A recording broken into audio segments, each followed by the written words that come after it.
Hello, I'd like to share another book with you. This one's called The Huge Bag of Worries by Virginia Ironside with illustrations by Frank Rogers. We really enjoyed it during our sessions and we very much hope you will too.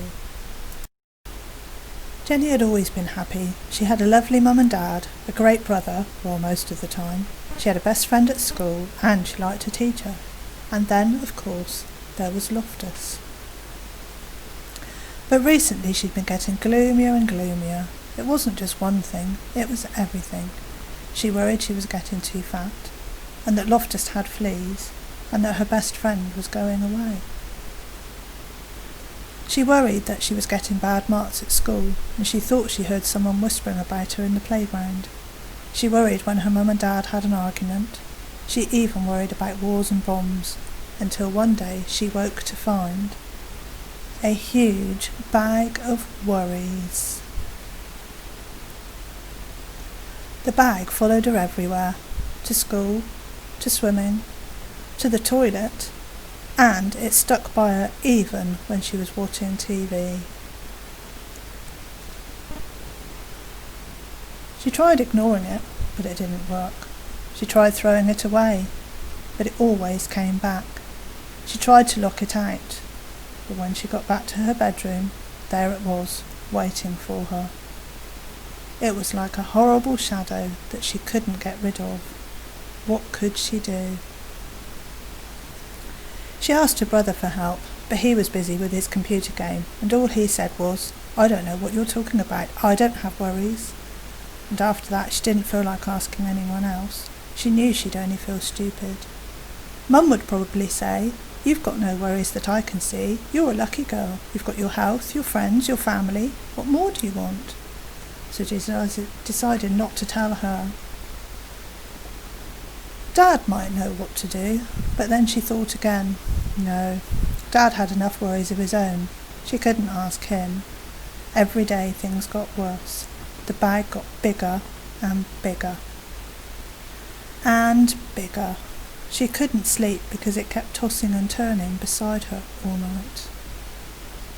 To make matters worse, the bag dragged around her feet so much when she was walking to school that she was late and the teacher was cross. Jenny couldn't tell her what had happened, and anyway, she knew what she would say. "You've got too many worries. In future, leave that bag at home."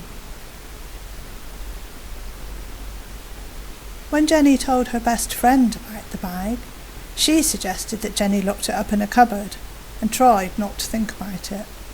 "That's what I do," she said. But it just didn't work. Even Loftus couldn't help. He tried his best and barked like mad, but the bag stood its ground. One morning Jenny woke up, got dressed and walked down the road. She'd had enough. The tears started rolling down her cheeks. She sat on a garden wall and put her head in her hands. She thought she'd have to live with the bag forever. Then she heard a voice, and looking up she saw the kindly face of the old lady who lived next door. "Goodness," said the old lady, "what on earth is that huge bag of worries?" Through her tears Jenny explained how it had followed her for weeks and got bigger and bigger and just wouldn't go away. "Now, let's just open it up and see what's inside," said the old lady.